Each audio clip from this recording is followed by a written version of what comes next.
Aeskara looked eternal from a distance, which was exactly how the Empire preferred to be seen. Its capital rose from a dark sapphire sea in rings of white stone, gold-veined crystal, and living metal that drank starlight by day and returned it in slow, celestial patterns by night. Towering palace spires climbed into the upper atmosphere like frozen prayers. Between them moved drifting bridges of light, ceremonial carriers, and vast map fields that projected the Empire's territories across the sky, so every citizen could look up and believe order still held. But the illusion cracked at the edges. Several border systems had gone silent. 3 noble houses had begun withholding ships from the throne. Merchant guilds whispered of blockade routes and emergency reserves. In the center of all that beauty sat a court built to perform certainty, while panic gathered behind its polished walls. Aeskara was still magnificent, still feared, still rich beyond counting. It was also beginning to rot in places too highborn to admit decay. Princess Lyara Aeskara had been taught from childhood that collapse always came hunting the face of the crown first. So she became a face that gave nothing away. In court she moved like a blade wrapped in silk, precise and bright and impossible to read. Her robes carried the color of deep nebulae threaded with house gold. Her posture never bent. Her voice never hurried. Nobles, envoys, admirals, and petitioners all watched her for signs of strain the way predators watched water for blood. They found none. That was her reputation across the capital and far beyond it. Lyara did not flinch. Not when war reports worsened. Not when rival lords tested her in public. Not when priests spoke in carefully polished insults about dynastic weakness. The court admired her because it feared what would happen if she ever stopped being composed. What almost no one understood was that composure was not the absence of fear. It was labor, endless, exhausting labor performed so an empire already trembling would not see its heir tremble too. The labor felt heaviest inside the throne chamber. That hall had been designed by ancestors who believed architecture should dominate before politics even began. Starglass arched overhead in a dome full of moving constellations keyed to old victories. The floor reflected those lights in dark mirrored stone, so every speaker seemed to stand between heaven and abyss. Living banners descended from suspended rings, shifting to display the crests of whichever house currently addressed the throne. Every sound carried too far. Every pause had meaning. Court on Aeskara was not conversation. It was ritual combat performed with etiquette sharp enough to draw blood without ever touching skin. Lyara stood beside the elevated seat of Empress Sereth and listened to accusations disguised as concern. Border fleets required stronger measures, one noble said. Marriage alliances must be considered, said another. External powers sensed weakness. Internal hesitation would only feed rebellion. Their words circled her, each one meant to pin duty to her throat until the throne had no choices left except the ones they preferred. She answered all of them with elegance precise enough to hurt. She promised review where review bought time. She denied demands when denial made them expose themselves further. She thanked men she did not trust and silenced women who thought rank entitled them to cruelty. It was political knife work, and she performed it flawlessly while feeling every cut aimed back at her. Then the humans arrived. The announcement rippled through the hall before the delegation ever entered the chamber. Humanity was still too new to Aeskara's inner politics to be ordinary. Some called them useful traitors. Some called them rising opportunists. Some, usually older houses with older memories, called them inconvenient. Lyara had read the official briefs. Neutral, but expanding. Clever with frontier diplomacy. Too adaptable to dismiss. Not yet powerful enough to dominate great empires, but too unpredictable to insult casually. The throne needed them as observers, possibly as partners, certainly as symbols. That alone made their arrival sensitive. The delegation came in dressed with insulting simplicity compared to the jeweled theater around them. No floating herald fields, no trailing attendants, no ritual sound chimes. Their lead envoy bowed exactly as much as protocol required and not a fraction more. Behind him stood aides, translators, security, and one man Lyara noticed only because he seemed determined not to be noticed at all. Caelan Voss looked almost plain beside the chamber's elaborate violence. Dark formal clothes, minimal insignia, hands loosely clasped behind his back, eyes alert but unhurried. He stood with the stillness of someone who had no need to prove presence because he trusted himself to matter when necessary. That more than ornament or rank made him stand out. Everyone in the throne chamber was performing something. Loyalty, menace, piety, grievance. The human in the back row seemed to be performing absence and doing it too well to be harmless. Lyara marked him, then moved on. The court session continued under fresh tension. House envoys pushed harder, perhaps thinking human witnesses would increase the cost of royal hesitation. One border lord called for immediate fleet mobilization. Another suggested the princess's caution was beginning to look like softness. The insult was measured, intentional, designed to force visible emotion. The whole chamber felt the bait land. Lyara did not give it what it wanted. She turned toward the speaker with calm, so perfect it almost qualified as cruelty, and asked whether he planned to reinforce the border from his own reserves or merely donate rhetoric to the war effort. Laughter moved through the lower tiers before the lord could recover. The point had been made. The room eased by half a breath. That was when the crisis struck. No one saw the weapon enter the hall. One moment the debate was still wrapped in ceremony. The next, one of the suspended star map projectors above the throne flashed white and burst apart, scattering hard light shards and blinding sparks over the royal dais. At the same instant, a court musician near the lower steps moved with impossible speed, dropping the instrument concealment field and drawing a needle-thin assassin weapon toward the empress. Panic broke in overlapping layers. Guards shouted. Nobles recoiled. Advisors ducked. Someone screamed. Someone else fell without understanding why. Lyara did not flinch. She stepped in front of Sereth before the guards reached the dais, one hand already drawing the ceremonial blade at her hip, the other lifting to steady the empress rather than shield herself.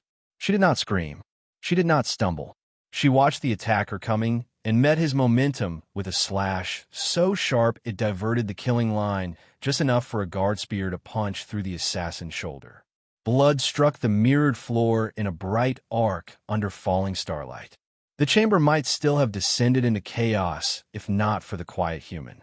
Caelan moved only once, and somehow it altered everything. While the court focused on the visible assassin, he was already looking upward. His gaze found the shattered projector housing, the pattern of light failure, and a secondary overload racing toward the dome stabilizers. If those failed fully, tons of star glass and ceremonial machinery would collapse onto the throne section. He crossed half the chamber before most guards realized there was a second danger. Without asking permission, without announcing himself, he seized a drop control rod from a panic technician and struck a recessed maintenance seal in precisely the right place. Emergency fields blossomed over the upper dome. Falling fragments slowed, veered, and locked in a harmless suspension just as the first major section broke free. It was efficient, exact, impossible for a minor delegate who should not have known palace systems by instinct. The hall settled into aftermath the way great bodies settle after being stabbed. Smoke drifted through the constellations overhead. Guards dragged the wounded assassin away. Medics rushed the lower tiers. Empress Sereth stood alive only because Lyara had moved without fear and an unimportant human had understood machinery he had no business understanding. The nobles would spend hours blaming one another. The intelligence branches would spend weeks hunting the traitor who had made the attempt possible. But in the first long breath after violence, Lyara's attention no longer rested on the dead man at her feet. It rested on Caelan Voss. He had already stepped back into the delegation line. Control rod returned, expression neutral, as though saving part of the palace from falling into the throne room were an administrative inconvenience beneath notice. The restraint unsettled her more than the act itself. Many beings could be brave in crisis. Far fewer could intervene with such competence, and then refused the theater of heroism afterward. That suggested training, or discipline, or a history far stranger than the humans had declared. Across the hall, through drifting smoke and slowing alarm tones, Lyara met his eyes fully for the first time. He did not bow again. He did not smile. He only held her gaze with that same unreadable calm. And in that moment, she understood something she had not expected to feel toward a background member of a foreign delegation. Interest. Not the shallow kind. The dangerous kind. Because the human who had just saved lives without claiming credit looked less like a court accessory now and more like a sealed door in the middle of her collapsing world. The smoke from the failed assassination had not fully left the upper vaults when the palace began closing ranks around its own shame. Aeskara's court could survive blood more easily than embarrassment, and what had happened in the throne chamber was both. An attacker had crossed sacred floor under noble protection. The dome's safeguards had nearly collapsed over the Imperial line, and a foreign human had reacted faster than half the palace security grid. That last detail spread quietly but efficiently through the capital. The throne's defenders called it inconvenient. Its enemies called it proof. Lyara called it a problem she intended to examine personally. By sunset decree, Caelan Voss was no longer merely an unnoticed member of the human delegation. He became a restricted guest under Crown supervision, attached to Lyara's advisory route until the investigation concluded. Officially, it was a security measure. Unofficially, it served three purposes at once. It let the throne watch a human who knew too much. It let Lyara question him without begging access through diplomatic channels. And it warned every court faction that the princess had noticed the same thing they had. The quiet man in the background was not background at all. Caelan received the order with the same maddening composure he seemed to bring to everything. He was escorted to a private audience wing overlooking the inner Star Gardens, a place designed to unnerve guests by surrounding them with beauty too expensive to mistake for kindness. Living constellations drifted beneath the glass floor. Artificial moons circled in miniature along the chamber ceiling. The walls were lined with memory metal carvings of old imperial victories, each one subtly reminding visitors that the House of Aeskara had outlived larger enemies than whatever one foreign human imagined himself to be. Lyara entered without attendance. That alone was a message. Caelan inclined his head with exact courtesy, no deeper than required and no shallower than was wise. "Princess." "Guest," she replied. It was not a correction. It was a reminder that title, for now, flowed in only one direction. He accepted the reminder without visible irritation, which irritated her more. Up close, he seemed even harder to classify. Human features, certainly. Nothing disguised. Nothing exotic. But everything about him carried deliberate control. He stood like a soldier who had learned politics, or a diplomat who had once survived battle and never forgotten the geometry of danger. Most men in her court talked too quickly when they were nervous, or too slowly when they wanted to sound important. Caelan spoke as if he had no need to decorate silence. "You acted without clearance in the throne chamber," Lyara said. "Yes. You understood a failure pattern in palace systems restricted to internal engineers." "Yes. That should worry me." "It clearly does." The answer was calm enough to be insolent. Lyara stepped closer, letting the authority in her posture do what anger never should in negotiations. "You do not seem troubled. I am a guest under investigation in a palace where someone just tried to murder the Empress," he said. Trouble has already introduced itself. That almost pulled a smile from her, which made her dislike him briefly on principle. She changed tactics. "Who trained you?" "A number of people." "For what?" "For surviving questions that arrived dressed as accusations." There was again. He did not lie outright. He simply refused to give truth in a usable shape. Lyara knew this style well. Nobles did it to avoid obligation. Priests did it to suggest wisdom.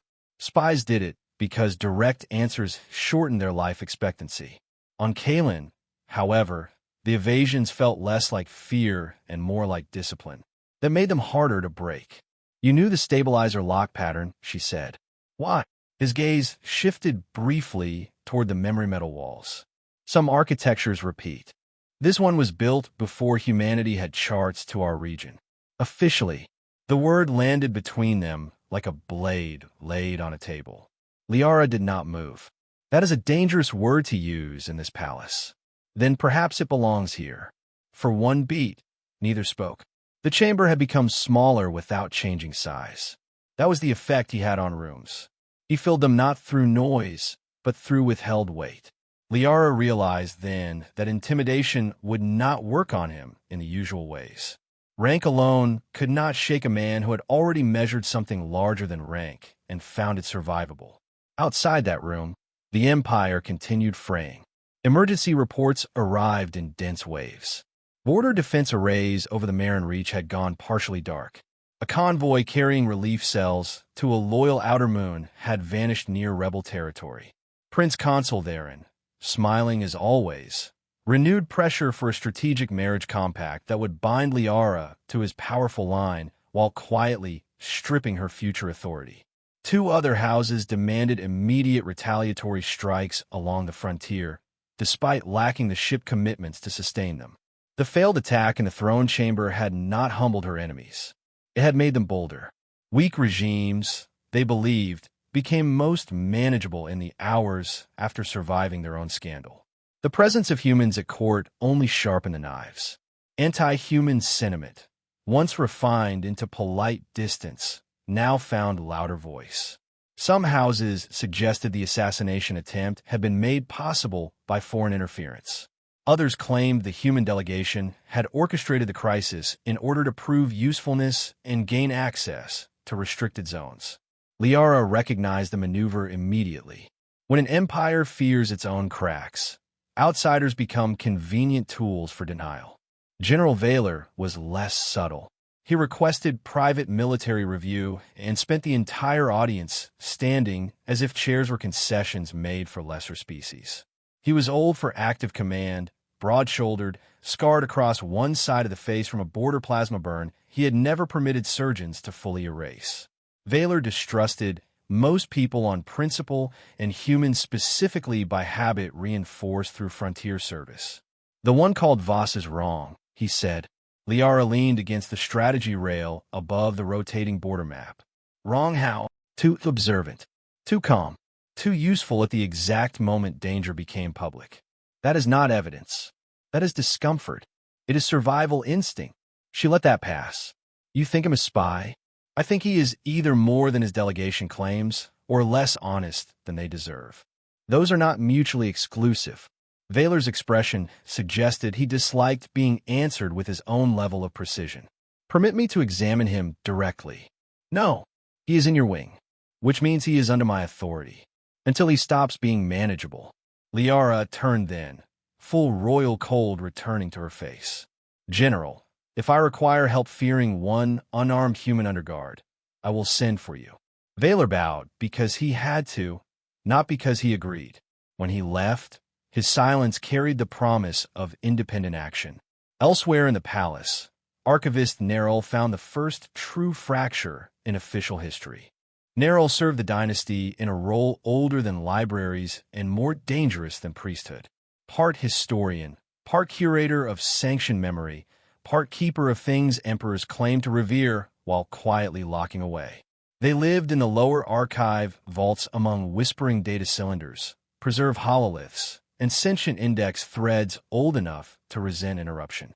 While reviewing chamber logs from the assassination attempt, Neril noticed an anomaly in the stabilizer system response.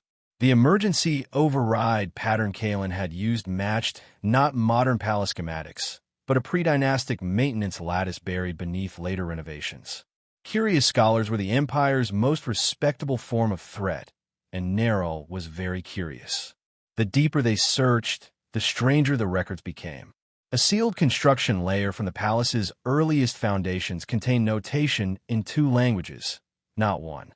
Aeskari ceremonial glyphs ran beside a compact script Neril did not recognize at first, though it carried a structure disturbingly close to translated human archival code. There were references to joint calibration rights, external key bearers, and concord harmonics no official chronicle mentioned. The implication was impossible and therefore immediately compelling. Humans had not simply recently encountered Aeskara. Somewhere in buried time, humanity had touched this world before. Neril brought the fragment to Lyara in person. She studied the decoded sliver in a private reading chamber while the palace lamps dimmed toward artificial night. Could it be fabrication? Anything can be fabricated, Neril said. This would require someone to forge age, syntax drift, and ceremonial engineering references so obscure that most current archivists would not even understand the joke. Then say what you believe. Neril hesitated, which meant the answer mattered. I believe your ancestors edited history more aggressively than our surviving canon admits. Lyara looked again at the twin-language script and felt something colder than surprise settle in her spine. Empires lied. That was not revelation. But this felt older and more deliberate than ordinary statecraft. Not a detail polished. A foundation concealed. That same night, she summoned Caelan again. This time the questioning took place while the palace moved around them like a wounded animal pretending it still ruled the forest. Through the long window arc behind him, Aeskara's lower spires shone in curved bands of light above the sea. Farther out, defense satellites shifted toward war posture. The capital looked beautiful enough to forgive itself. Lyara had stopped being in a mood to watch beauty lie. She set Neril's fragment on the table between them. His eyes went to it at once. Not with confusion, with recognition. That was more useful than any confession. You know what this is, she said. I know what it resembles. Do not insult me with caution. That depends on whether caution is the only reason I am still useful to you. Her voice sharpened. Useful is a dangerous word from a foreign guest already standing inside a murder investigation. And truth is a dangerous word from a princess whose empire may be built on a curated past. He should not have said it. She should have thrown him out or placed him under formal restraint. Instead, she leaned forward, anger bright beneath control. Tell me why you knew the palace systems. He looked at the fragment for another second. Because some old machines remember relationships that their owners do not. That is not an answer. It is the one I can give without starting a fire neither of us is ready to manage. Lyara hated how much she believed him. More than that, she hated the growing sense that he was not evading because he enjoyed power over her. He was evading because he had already seen where certain truths led. That made him more frightening and more compelling at the same time. Before she could press further, the palace itself interrupted.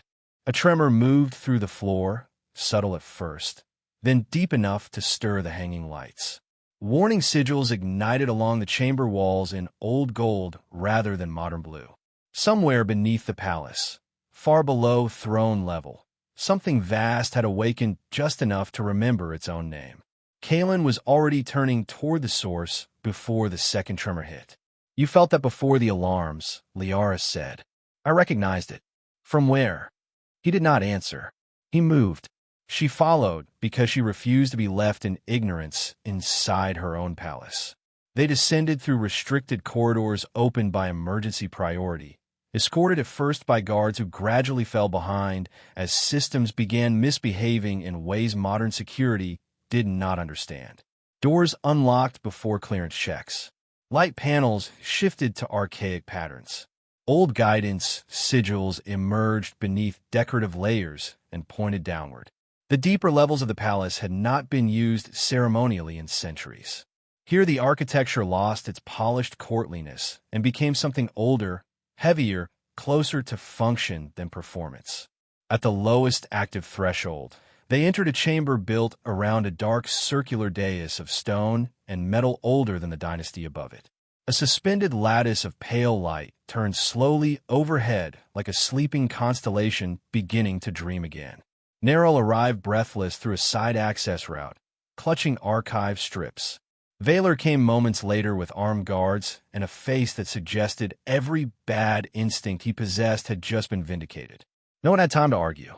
The lattice brightened. Lines of forgotten script raced across the floor in concentric rings. The air thickened with static and ancient system wakefulness. Lyara felt the chamber measuring every living thing inside it and discarding most of them as irrelevant. The light paused only when it reached Caelan. He had stopped moving. For the first time since she met him, true tension touched his face. Not fear, recognition. The lattice descended in a spear-thin beam and struck the stone directly before him.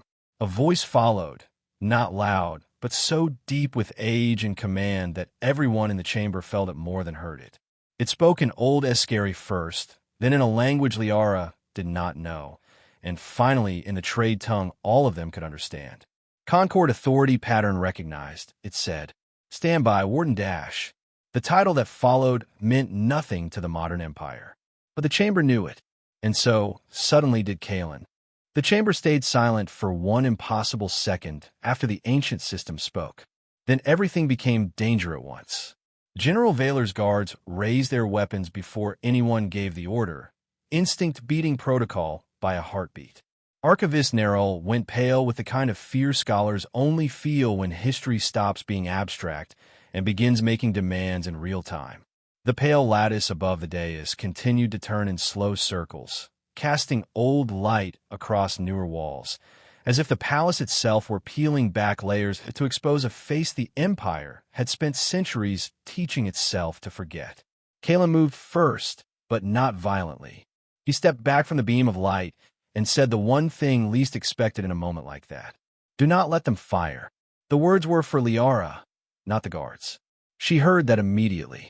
And because she was still heir to a throne balanced on performance as much as law, she answered before fear could become open chaos. Lower weapons. That is an order. Vaylor obeyed with visible fury.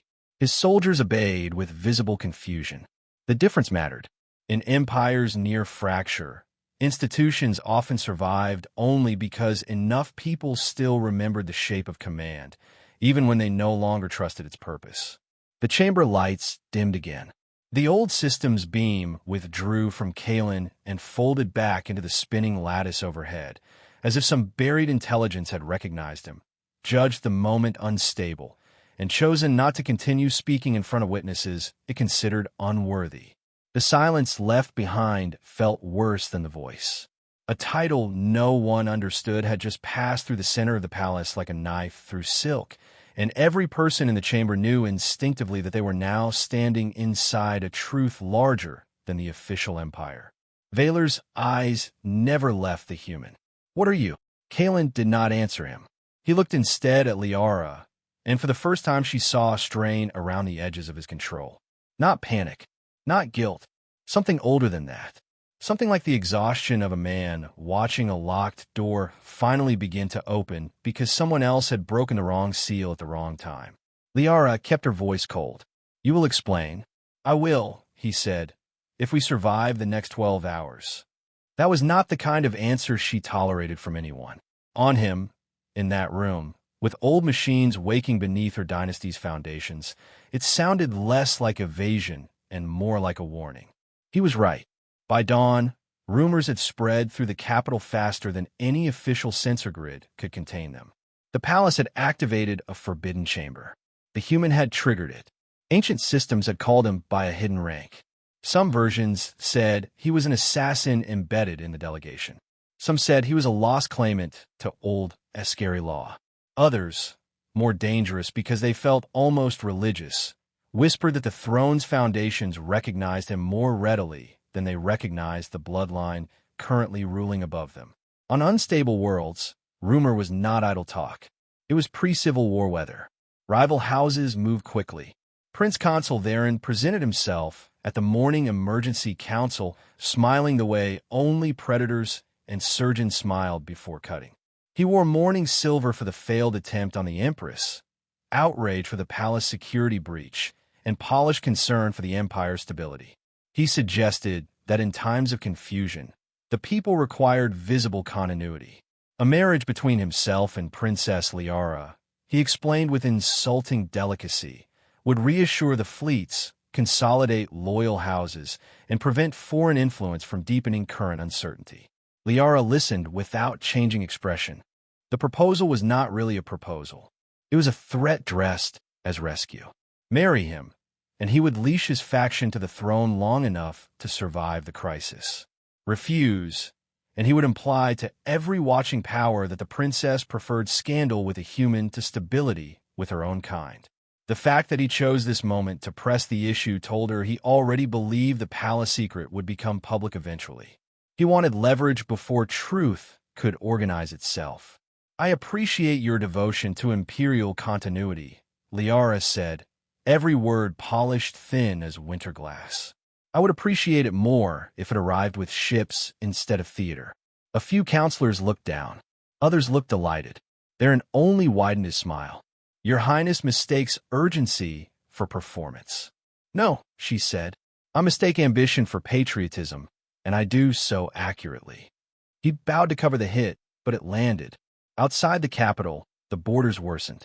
Enemy fleets gathered and contested dark like storms made of metal and unresolved history. The Caelan coalition, long held at uneasy distance by treaties and mutual exhaustion, had begun massing carriers near the Marin Reach. Rebel systems inside Aeskara territory were suddenly bolder, perhaps encouraged by leaks from within the court, perhaps simply smelling weakness the way wolves smell blood from farther away than prey believes possible. Merchant convoys rerouted. Defense relays flickered. Each new crisis fed the next. Empires rarely died from one wound alone. They died when too many truths arrived faster than the center could lie about them. And through all of it, Caelan became a symbol. Anti-human voices rose with almost grateful energy. Here, they said, was the proof that humanity could not be trusted near sacred institutions. Here was the foreign contaminant at the heart of a dynastic crisis. Markets pushed caricatures through whisper feeds. Priests condemned outside blood-touching old machines. A military commentator on a popular tactical stream called Caelan the smiling fracture point, which was absurd because he almost never smiled, but the phrase spread anyway. It fit the public mood. He was no longer merely a man. He was a vessel people used to carry their fear of change. Lyara understood that and hated it because it made him both dangerous and vulnerable. It also made him unavoidable. They were forced into closer cooperation when the first direct strike came. It happened in a transit gallery connecting the council ring to the lower archive halls, a place normally secured well enough that court members spoke there without full ceremonial caution. Lyara was heading to meet Nerol over sealed records concerning the ancient chamber. Caelan was with her under guard, not because she trusted him fully, but because too many factions now wanted him dead or discredited for him to move without protection. The gallery shimmered with projected starfields beneath a transparent floor, giving the impression of walking over space itself. Beautiful, expensive, vulnerable. The attack came from inside the walls. Maintenance panels along the corridor burst open with a concussive crack, showering the gallery in sparks and hard glass fragments. Two false servants in palace livery dropped from hidden access shafts with pulse blades already hot. At the same instant, the transparent floor beneath Lyara fractured into a mesh of failing light, revealing the dizzying drop into lower shafts below. The guards died too quickly. One was cut across the throat before he turned. Another went down screaming when the floor grid flashed into weaponized current. The attackers had known routes, timing, and system responses. This was not random violence. It was informed, internal, cleanly prepared. Lyara drew and pivoted toward the nearest blade without hesitation. But Caelan was already moving in ways that shattered any remaining claim to ordinariness. He did not fight like court security. He fought like someone who had spent years solving bad situations before panic could finish describing them. He seized a dying guard's shock baton mid-fall, reversed it into the first attacker's wrist hard enough to break the grip, then drove the man into the failing wall panel before the body even understood it had changed direction. The second attacker came low for Lyara through sparks and broken light. Caelan hit him sideways with enough force to carry both of them into the half-collapsed floor. For one impossible second, they hung over the open shaft together. Then Caelan locked one arm around an exposed support rail, caught the assassin's weapon hand in the other, and used the man's own momentum to send him spinning into the depths below. Lyara had seen trained fighters before. This was different. This was efficiency stripped of display. No wasted movement. No courtly flourish. No need to look impressive while surviving. He moved like violence was a language he spoke fluently, but preferred not to use unless translation had failed. The gallery began collapsing for real. He crossed the remaining distance to her in 3 steps, grabbed her wrist, and pulled her through a manual maintenance seal moments before the transit corridor dropped away into a burst of shattered stars and falling architecture. They landed hard in a service crawl space full of dust, humming conduits, and old machine heat. Above them, alarms screamed through the palace in 2 different tones, one for structural failure, one for attempted regicide. For a breathless moment, they simply looked at one another in the cramped half-dark. Lyara was alive because of him again. She hated how quickly that fact was becoming a pattern. "You knew where the manual release was," she said, still catching breath. "Yes. You knew the collapse path before the floor failed." "Yes. You keep answering like that. You keep asking questions after people try to kill you. I admire the consistency." She should have snapped back. Instead, to her own irritation, she almost laughed. The sound never came. Too much blood, too much fear, too much suspicion still standing between them like a third presence in the crawl space. Yet something had changed again. Admiration, unwelcome and undeniable, was beginning to thread itself through her distrust. Neril met them below in a disused archive transfer chamber, shaken but intact. The archivist had already pieced together enough from the attack route and sealed surveillance failures to reach the same conclusion Lyara had. Someone high enough to access palace maintenance schematics wanted Caelan and the princess dead in one strike, preferably in a way that could pass as sabotage during a moment of system instability. It was an assassination and a data purge at once. If Lyara died, Theron's marriage pressure became succession warfare. If Caelan died, the living key to the ancient chamber died with him.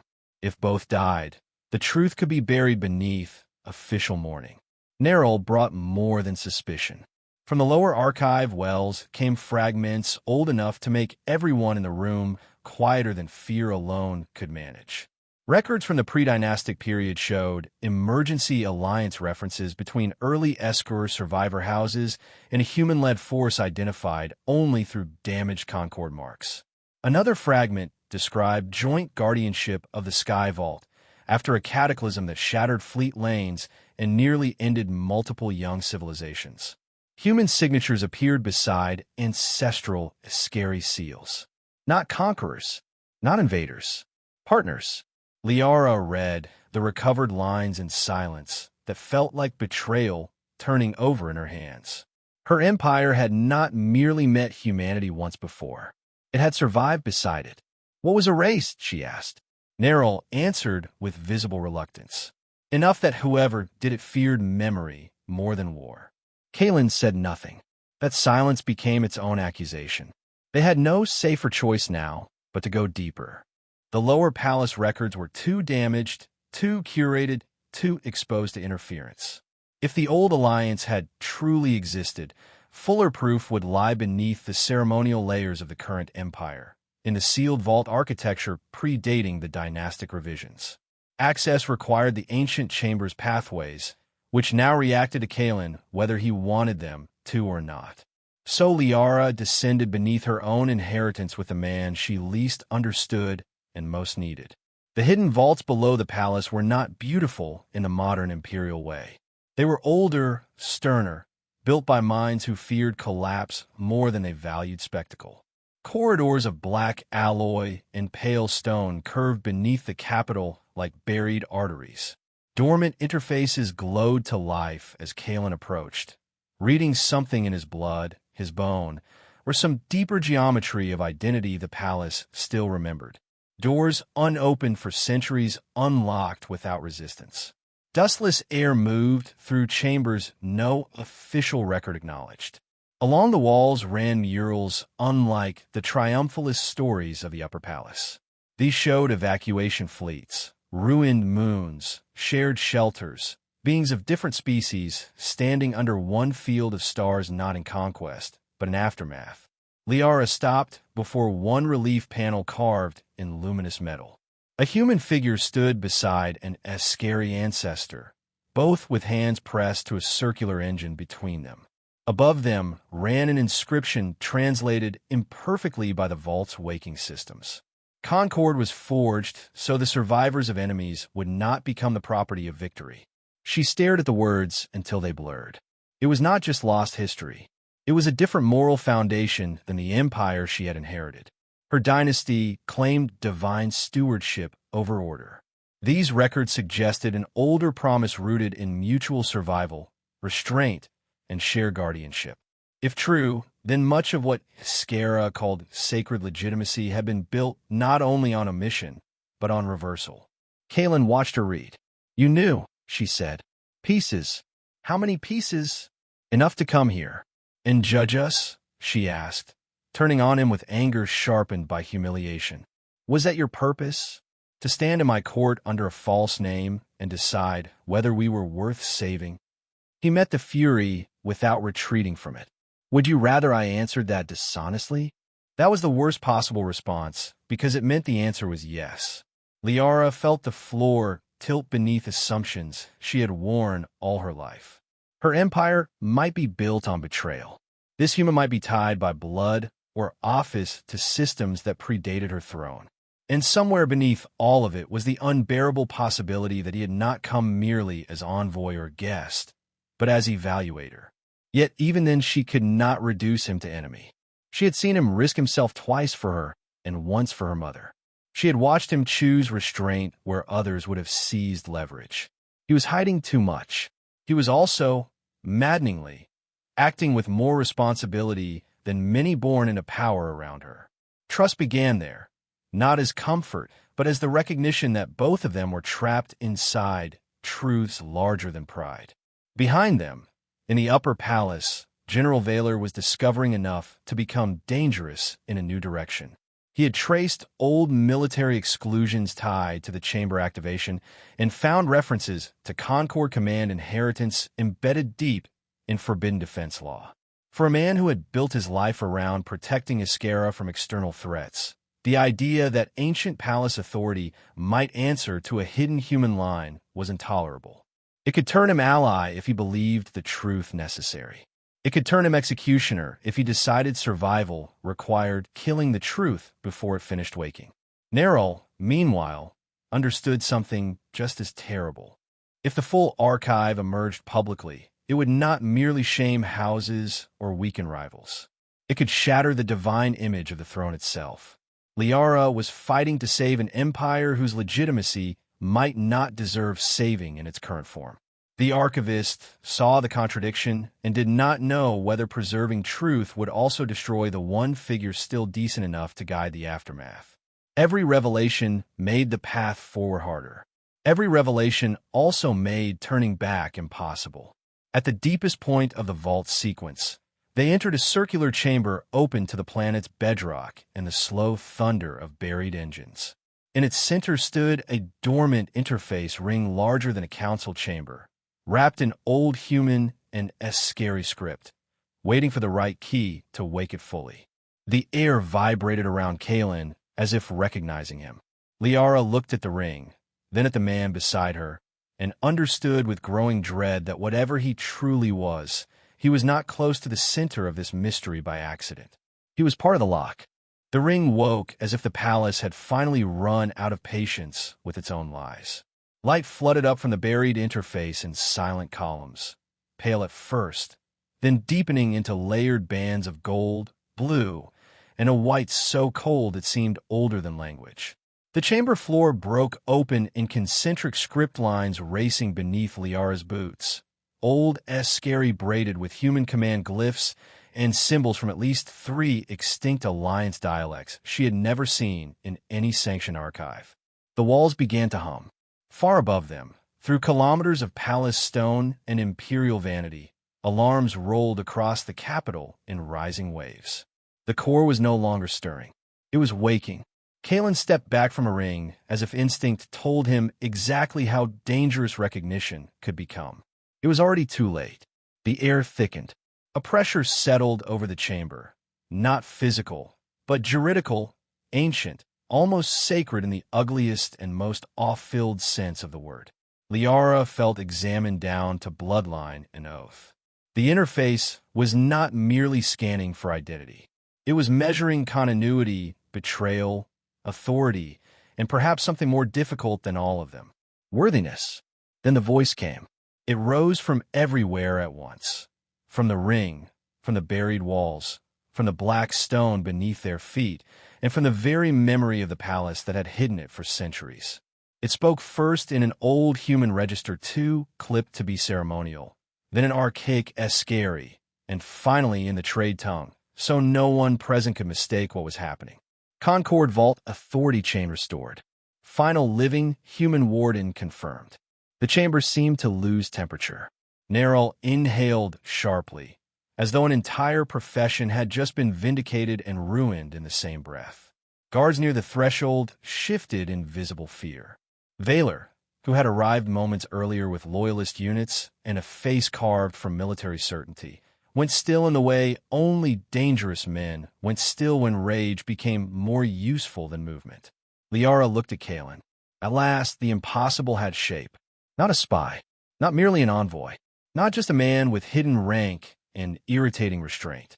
He was the last authorized human warden of the Concord Vault, heir not to a throne, but to a buried interspecies safeguard older than her empire's polished mythology. The meaning of his presence crashed into everything she thought she knew.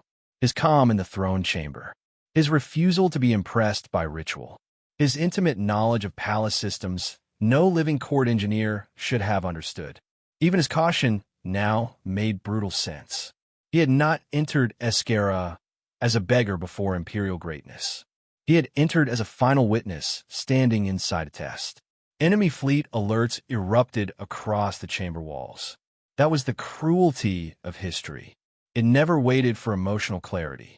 Projection arcs blazed into existence above the ring, showing the capital in crisis.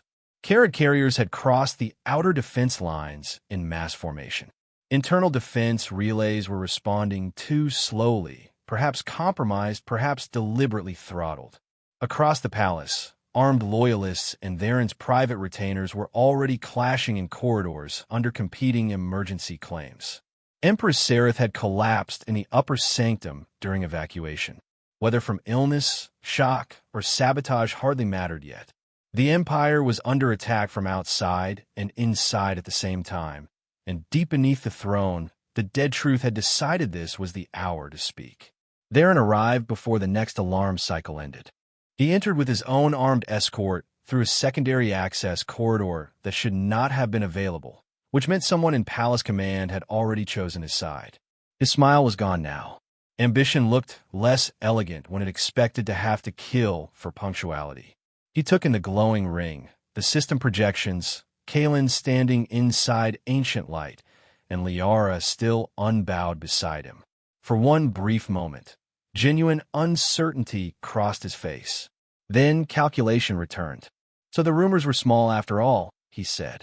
The truth is worse. Vaylor did not look away from Caelan. This chamber is under military security. No, Theron said softly. It is under whoever survives it. That was the sound of coups stripped of manners. Weapons rose across the chamber. Loyalists versus faction soldiers. Palace guards uncertain where legitimacy still lived. Scholars crouched between histories. And at the center of it all, one human, the ancient machine, kept insisting had a claim the modern empire could neither digest nor dismiss. Lyara stepped forward before the first shot. This palace remains under the authority of House Aeskara. Does it? Theron asked. Or has your house just discovered it has been borrowing sanctity from older owners? It hit because it was almost true, and everyone there felt that truth moving like poison through old blood. Caelan spoke at last, voice controlled but stripped now of polite disguise. Stand down. If this chamber destabilizes under armed conflict, the core may interpret the threat broadly. Vaylor's expression hardened. You say that as if you know its doctrine. I do, and yet you still ask obedience of us. No, Caelan said. I ask intelligence. Obedience is the Empire's favorite substitute when intelligence fails. that should have enraged every aristocrat in the room. Instead, it created hesitation, because crisis has a way of granting rude words more weight than beautiful lies. The core intervened before anyone chose wisely. A new column of light descended around Caelan. Not restraint, recognition. Data fire passed over him in bands, resolving hidden biometric layers, oath markers, genetic authority strands, and command permissions that had slept longer than dynasties. The chamber voice spoke again. Warden Caelan Voss. Concord adjudication, standing confirmed. Emergency, trustee authority available. Options, planetary defense activation. Hostile fleet erasure. Internal command nullification. Throne continuity suspension. Truth archive release. Each option flashed around the chamber in immense, rotating script. Each was catastrophic in its own way. Planetary defense activation could stop the invasion, but might awaken weapons the current empire no longer deserved to command. Hostile fleet erasure would save millions today and begin interstellar blood memory, lasting centuries. Internal command nullification would crush the coup and perhaps half the legal structure of Aeskara with it. Throne continuity suspension could strip Lyara's house of legitimacy in one merciless stroke. Truth archive release would expose everything and let the resulting chaos decide its own morality. Lyara felt the scale of it all at once. This was the moment the title had been walking toward from the beginning. Not the attempt on her mother, not the public insults, not the blades in the gallery or the buried betrayals in the vault. She had faced those without flinching because fear there had shape. Politics, violence, humiliation, death. She knew those languages.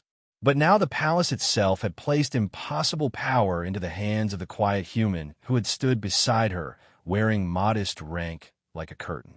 In one breath, she understood that he could save her empire, expose it, punish it, or erase the fiction that had held it together for generations. Worse, she understood he had likely been capable of some version of that from the moment he arrived, and had chosen restraint anyway. For the first time in years, Lyara flinched. It was small, barely visible. A single involuntary tightening in her shoulders, a fractional breath caught too high, the body's honest answer to a truth larger than training. Caelan saw it. So did she. And strangely, in the same instant shame rose, it broke apart. The flinch did not feel like weakness. It felt like sight. Fear, honest and clean, at the scale of reality, finally visible. Therein moved on the moment. He cannot be allowed command, he snapped. He is foreign, uncrowned, unaccountable. Vaylor's jaw tightened. He is also tied to the only systems in this palace still functioning above sabotage. That does not make him rightful. No, Caelan said quietly. It makes me responsible. The sentence struck the chamber harder than a threat would have. Threats were ordinary. Responsibility, offered willingly in a room full of people who wanted power without cost, sounded almost alien. Therein chose violence.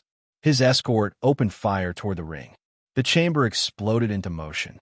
Loyalists answered. Guards dove for cover. Light from the core fractured through smoke and pulse fire. One shot shattered a side projection and sent enemy fleet data raining across the floor in burning glyphs. Another caught Narrow on the shoulder and spun the archivist against the wall with a cry more offended than afraid. Vaylor drew and returned disciplined bursts toward Theron's line. Old soldier instinct taking over where ideology had run out of time. Caelan moved toward the core.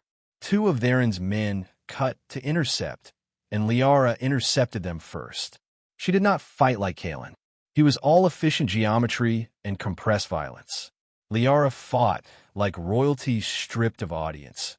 Every movement trained from ceremonial form into practical survival. Her blade caught one attacker across the hand, reversed into the throat, then drove the second back long enough for Caelan to cross the final distance to the ring interface. He placed his hand against the central pillar. The chamber became a storm of memory.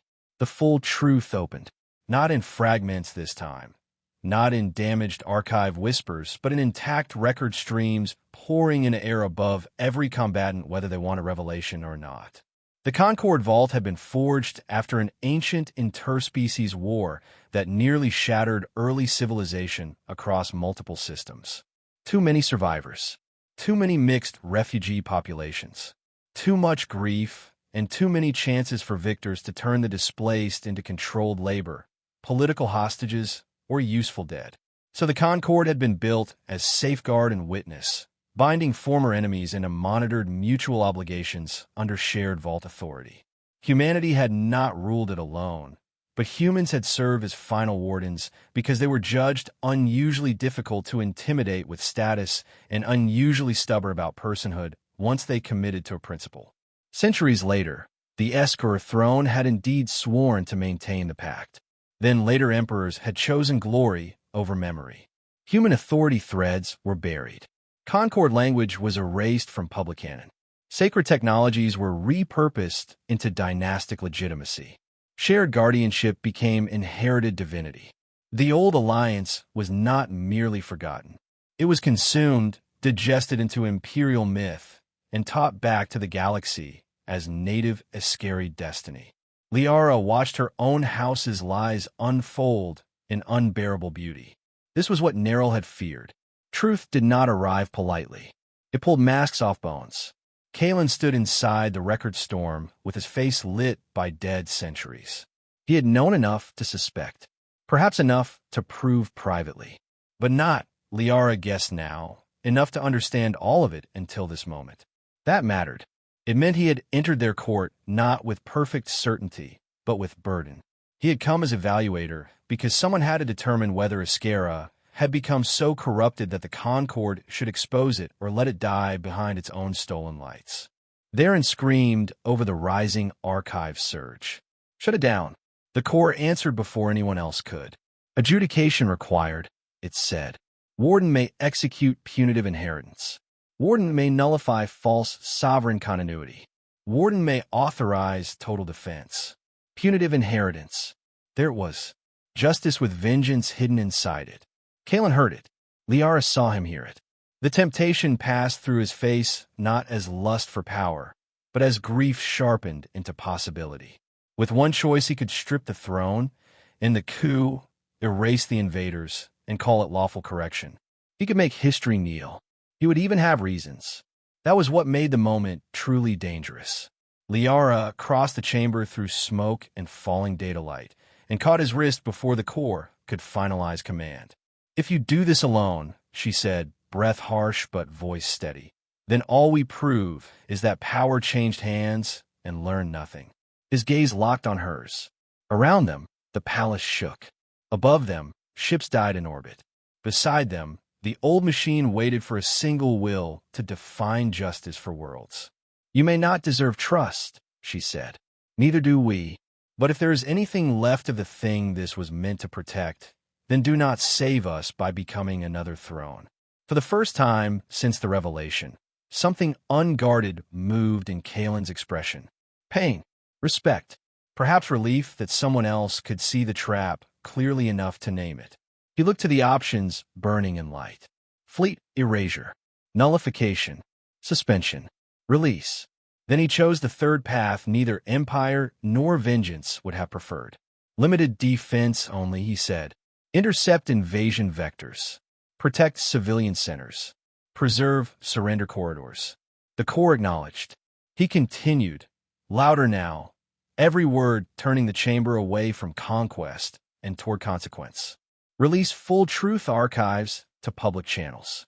Authenticate all historical layers. Disable false divine continuity protocols. Preserve civilian governance scaffolds where possible. Therein stared in horror. You would burn the throne. Lyara answered before Caelan did. No, we are removing the lie beneath it. The final command required dynastic assent. The core made that brutally clear. Current sovereign line acknowledgement required for continuity transition. Empress Sereth was incapacitated. The burden fell where it had always been walking. Lyara stepped beside Caelan and placed her hand on the ring. In that instant, she surrendered the story that had shaped her since birth. The sacred bloodline, the unbroken destiny, the idea that her authority came from inherited perfection rather than chosen responsibility under truth. It felt like losing a home she had already begun to suspect was built over bones. "I acknowledge," she said. The core accepted. Across Aeskara, the lie shattered. Defense stations woke with limited protocols and drove back the first enemy assault without extermination fire. Carriers lost weapon arrays, propulsion, and formation integrity rather than entire populations of crews. Public channels flooded with archive release. The Concord founding, the old alliance, the theft, the centuries of dynastic editing. Palace sanctity fields dissolved from divine gold to neutral white. Throne screens across the Capitol went dark, then restarted under plain civil authority markers instead of holy lineage sigils. Noble houses began panicking in real time. Priests denounced.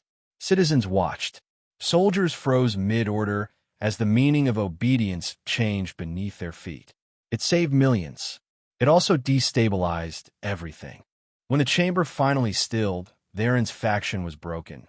The coup had failed, the invasion had been blunted, and House Aeskara still existed only because Lyara had agreed to wound it publicly rather than let it remain glorious and false.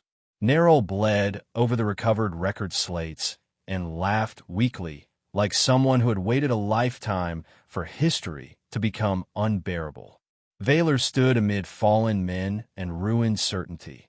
Weapon lowered, face hollowed by the cost of still believing in a civilization after learning what it had done. Caelan withdrew his hand from the ring, as if it weighed far more now than before. He had fulfilled his duty. He had also destroyed his anonymity, any simple diplomatic fiction, and perhaps his last chance at a private life. Humanity's strength had not appeared here as domination.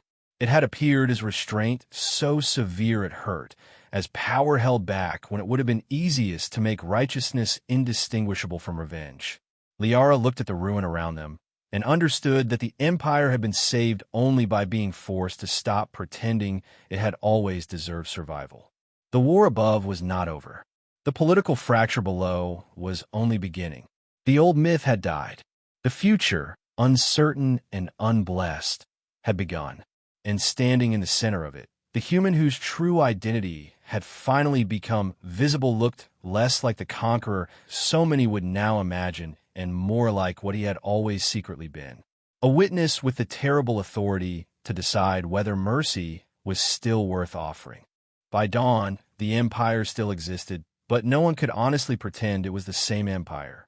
The Carrot assault had been halted in the skies above Aeskara by defense systems precise enough to cripple without slaughter, and that alone changed the language of the war. Enemy fleets withdrew in broken formations rather than burning martyr wrecks, which meant the capital survived without writing a fresh atrocity into the stars. Yet the military victory was almost the smallest part of what had happened. The archive release spread faster than retreat reports.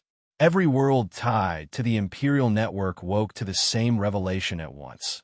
The throne's sacred legitimacy had been built on buried partnership, edited memory, and the theft of a shared past in which humanity had once stood not beneath Aeskara, but beside it. You could stop an invasion with weapons. You could not stop truth once it had entered public memory wearing proof. The noble houses reacted exactly as frightened power always reacted. Some denied everything and called the released records a foreign contamination event. Some tried to pivot instantly, claiming they had always supported reform if properly guided by responsible aristocrats, which was simply cowardice dressed as flexibility. Others panicked in more practical ways, sealing vaults, moving assets, burning private archives, and summoning family fleets under the excuse of local defense.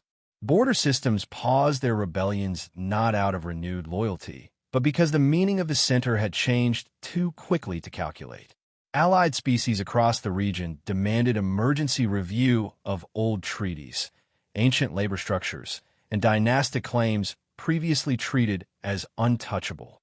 In 1 week, the Empire went from projecting eternal order to negotiating whether it deserved to continue in recognizable form at all. The throne survived, though only by ceasing to be what it had been. Empress Sereth remained alive, but too weakened to govern more than symbolically, and the old divine frame of rule had been stripped away with brutal elegance. No more sacred inheritance screens. No more celestial language claiming uninterrupted destiny. The palace still stood, the state still functioned, and the fleets still answered central command. But now every command moved through provisional civil authority and emergency review councils rather than unquestioned holy blood right. It was less magnificent and more real. Many in the capital found that humiliating. Lyara found it exhausting, frightening, and necessary. She changed faster than the court knew how to process. For years, people had admired her because she seemed untouched by fear. That version of her had been useful, but it had also been a mask so effective even she had begun mistaking endurance for identity. After the core, after the flinch, after choosing truth over sacred fiction, she no longer tried to perform invulnerability as if it were the same thing as strength. She spoke more plainly in council. She admitted uncertainty when certainty would have been a lie. She cut through noble theatrics, not with cold perfection alone, but with something rarer in imperial politics, visible honesty. Strangely, that made her harder, not softer, to challenge. Fear acknowledged and mastered carried more authority than fear denied until it ruled from the shadows. People still called her the princess who had finally flinched. They meant it as gossip, insult, warning, or revelation, depending on who was speaking. Lyara let them. They misunderstood the lesson. She had not become lesser when fear reached her. She had become harder to manipulate because fear no longer needed to hide behind ceremony to survive. Caelan became a legend before the blood had dried from the chamber floor. That was inevitable and deeply unfair. Public memory liked symbols more than persons, and he had become too large for ordinary explanation. To reformers and civilians who had watched the archives open across their walls, he was the human who could have taken everything and chose restraint instead.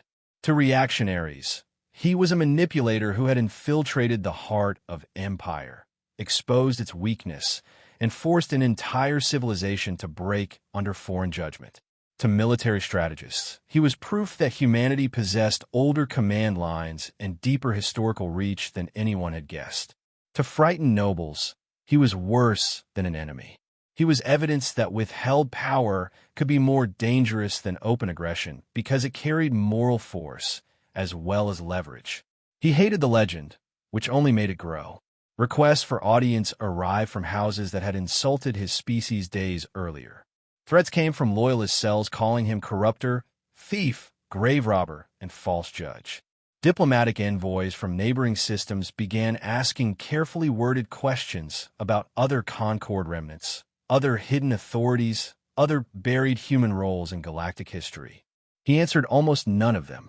He moved through the transformed palace with the same quiet control he had always carried, but Lyara now knew what it cost him. Anonymity was gone. Simplicity was gone. Even whatever private self he had preserved beneath the name Caelan Voss now belonged partly to history. That knowledge changed how she looked at him. Not into easy romance, not into quick forgiveness. Something more difficult than that. Their trust remained fractured, but no longer abstractly so. She knew he had entered her court with holding purpose. He knew she had been born into lies she once defended because they were all she had ever been given. Between them sat admiration, anger, gratitude, and the dangerous tenderness that sometimes forms between two people who have seen one another at the exact edge of irreversible choice. Neither tried to rush the feeling into a cleaner name. That restraint became its own form of intimacy. They spoke most honestly in the hours when neither of them could afford performance. One night, standing above the capital's lower terraces where emergency beacons now glowed brighter than ceremonial lights, Lyara asked the question she had avoided since the chamber. If I had chosen the throne instead of the truth, would you have destroyed us? Caelan did not answer immediately. He had too much respect for the question to soften it. I would have stopped the worst harm I could stop, he said at last. After that, I don't know who I would have become. It was not comfort. It was better than comfort. She looked out over Aeskara, over districts still lit by protest, mourning, prayer, and argument. I used to think strength meant never allowing fear to be seen. And now I think fear is simple. The difficult part is deciding what you refuse to become because of it. He turned toward her then, and in the dim spill of city light, she saw the same recognition reflected back. That was what connected them more than gratitude or politics. Both of them had been offered versions of power that would have made their lives easier and their souls smaller. Below them, the real work had already begun. Nerul, arm-bound and voice more dangerous than ever, established a provisional truth archive within a stripped ceremonial wing of the palace. Scholars, coders, veterans, translators, and legal clerks worked there without sleep, preserving the released Concord records before frightened factions could mutilate them again. The project quickly became part library, part evidence chamber, part battlefield. Every recovered document changed land rights, treaty arguments, military histories, and family lineages. Nerul seemed happier than anyone had a right to be under such pressure. History, once forced open, was proving impossible to bury politely. Valor survived the chamber, though survival did not look like triumph on him. He resigned active command 3 days later after publicly affirming the reality of the Concord records and privately admitting to Lyara that he no longer knew whether loyalty meant preserving the old order or defending the people trapped in its aftermath. For a man who had spent a lifetime believing duty was a straight road, the revelation had shattered the map. He left the capital under guard and rumor both. Some called him coward. Some called him honorable. Lyara suspected he was simply grieving the empire he thought he had served. Theron escaped cleanly enough to remain dangerous. His failed coup did not end his influence. It concentrated it.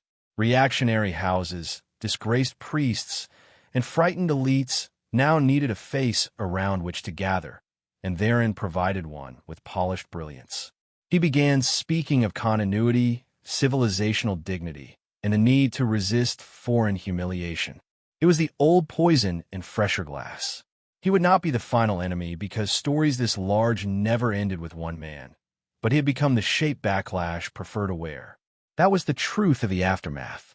Saving civilization had not restored innocence. It had only removed excuses. Lyara understood that every time she walked past throne symbols dimmed by honest light. Caelan understood it every time another citizen thanked him for mercy or cursed him for interference. They had preserved millions of lives.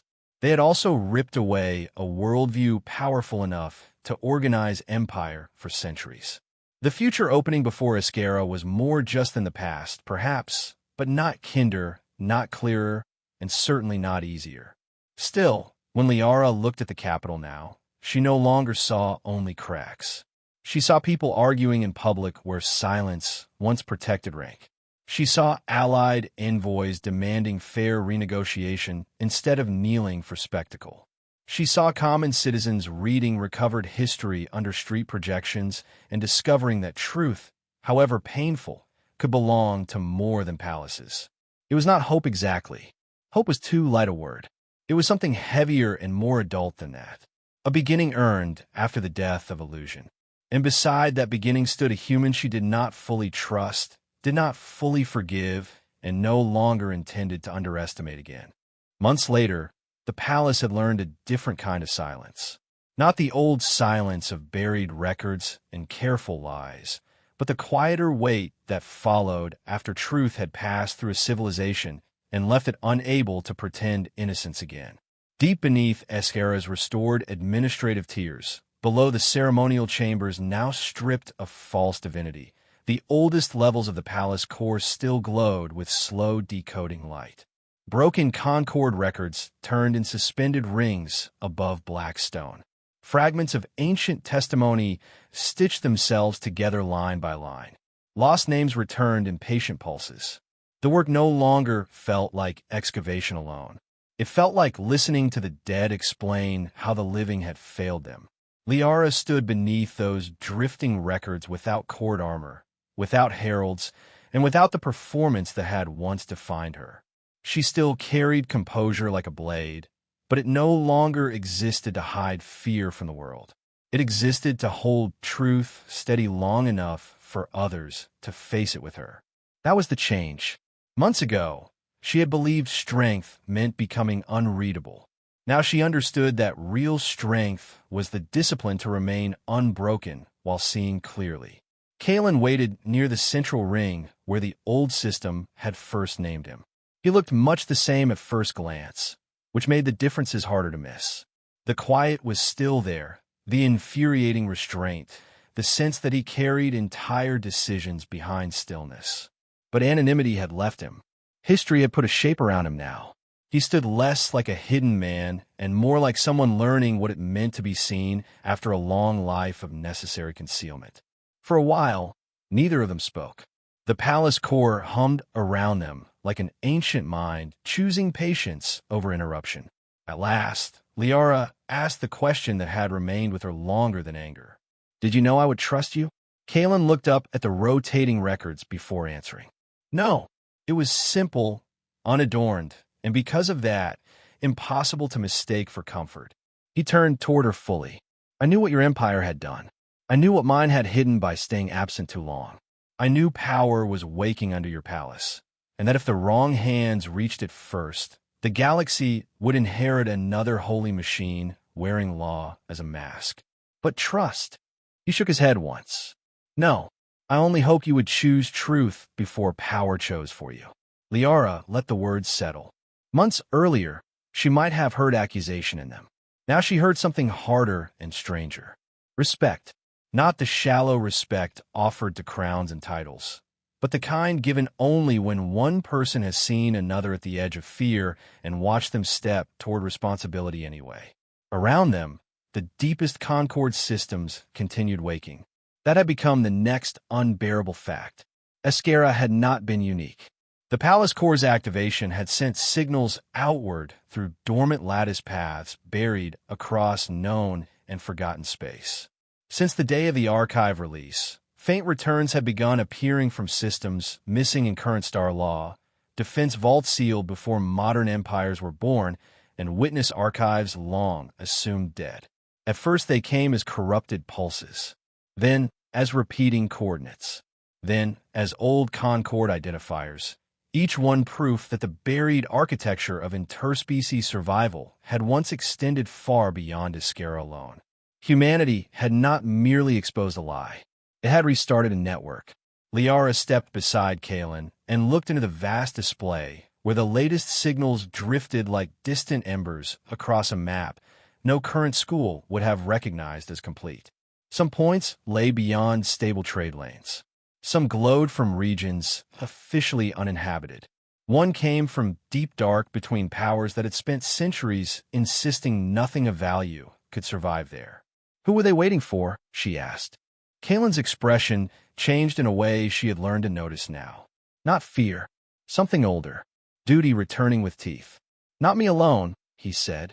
Someone willing to answer. Before Lyara could reply, the chamber lights shifted.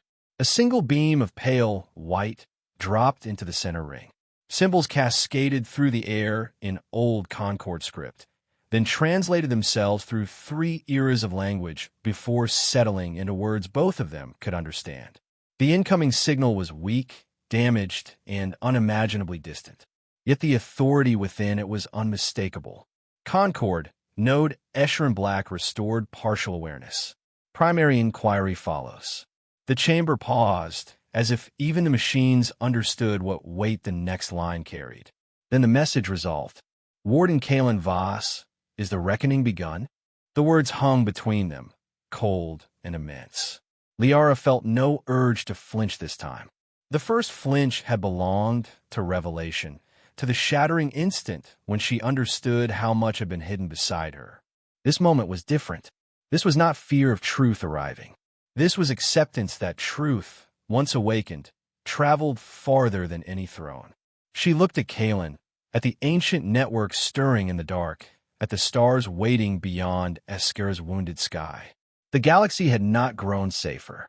It had only grown honest enough to become dangerous in new ways.